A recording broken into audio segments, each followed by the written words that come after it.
Live from Fargo and serving you on TV, online, and on the go. This is Valley News Live at 6.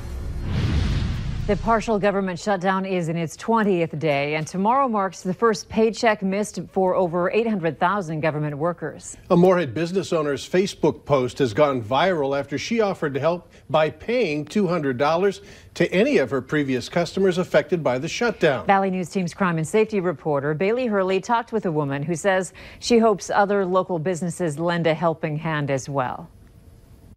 You have to give back. You just have to. Having gone on strike years before, Grace Cummings Paz is no stranger to the struggle of being without a job. And I just knew the hopelessness of not having a job, not knowing where you're going to get your money, and a lot of people live payday to payday. Now the owner of Grace Electric, she decided to take to Facebook and offer a helping hand. If you hired me in the past, and if you're going to lose your job, or you lost it, or you're not getting a paycheck, I was going to give you $200. I have a record of everybody that I've ever worked for, so you're not going to scam me, and I just want to help you. Posted in a local Facebook group page, her offer went viral, with dozens of people thanking Grace for her generosity. Grace didn't want to say just how many people and families she'd be helping because of her charitable funds, but says the ball is now in other businesses' courts, hoping they help out those in need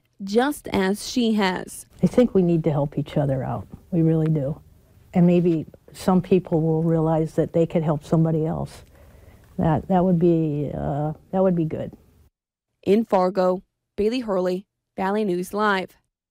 There is no set time frame as to when the government shutdown will be lifted. Not as cold today, but the wind is hanging on, impacting the way it feels outside. Hutch, more of the same tonight?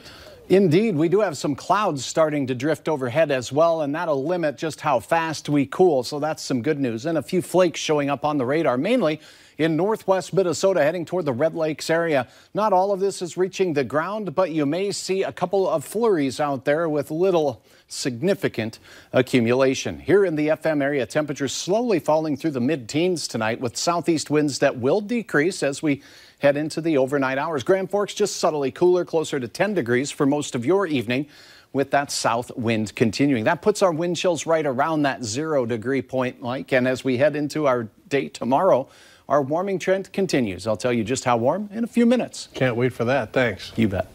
Moorhead police are warning the public about a high-risk sex offender who's moving into the area. Officials say Leo Morin is roughly 5'9", 230 pounds, with brown eyes, black hair, and a light brown complexion. Morin has changed his address to the vicinity of 32nd Avenue South and 5th Street South in Moorhead.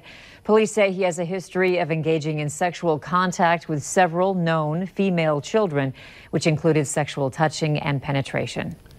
In Devils Lake, police are looking for the person you see on your screen who's accused of taking a Burlington Northern Santa Fe truck early this morning from the city's Amtrak station. Now, the vehicle has since been recovered, but the person has not. If you have any information, call police at 701-662-0700. 5 people are in jail after a series of events involving a stolen car and a hit and run. It happened yesterday morning at the Grand Inn in South Fargo. Police found a stolen vehicle in the parking lot. While officers were waiting for backup to arrive, the registered owner of the stolen car showed up with a group of people who then got into that stolen car and tried to take off. That's when the man who allegedly stole the car came running out. Police say that's 23-year-old Andrew Collison. He was then hit by the owner of the car, 19-year-old Sean Schwant. Police say Schwant then crashed into the hotel. He and his buddies all tried to take off, but they were arrested. These are the 3 other people. They could be facing several charges, most of them drug-related. For a complete list of charges everyone is facing, go to valleynewslive.com. The fire last Friday at a senior living apartment building in Fargo has been ruled accidental. It caused heavy damage at Riverview apartment complex on January 4th after reports of a strong gas odor. When crews arrived, flames were coming from the mechanical room. The main body of the fire was in the courtyard near the natural gas meter, making it hard to fight the blaze. Residents in 24 units were forced out of their apartments. No one was injured. Some North Dakota lawmakers are proposing a bill that would require schools to offer a Bible course, and that has some people concerned. The legislators are proposing that the Bible should be taught in high schools as a required elective course in the social studies curriculum. A representative said the intent of the bill is to offer a class that looks at the historical significance of the Bible.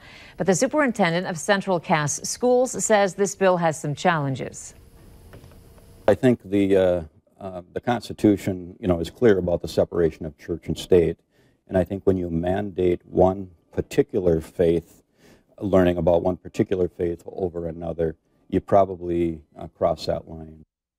Lawmakers are planning to amend the bill next Tuesday, changing the language to make it an ancient Bible studies course and make it a clear general elective.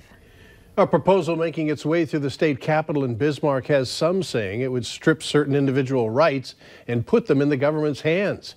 Right now, the constitutional amendment process requires signatures to get on the ballot, and if it's approved by voters, it becomes law. Senator David Hogue's resolution would send it to 2 subsequent legislatures in order to get it approved. He says it's a security measure for North Dakota. You can talk about corn prices, you can talk about oil prices as being a risk to our economy. I think it's right in front of us. I think it is the way we can amend our Constitution with a couple $100,000, and away you go. Hogue adds that recent examples of out-of-state money funding successful changes include Marcy's Law and Measure Number 1 regarding the establishments of an ethics commission. For the second time this session, the Senate Transportation Committee listened to arguments for and against making seatbelts mandatory in North Dakota.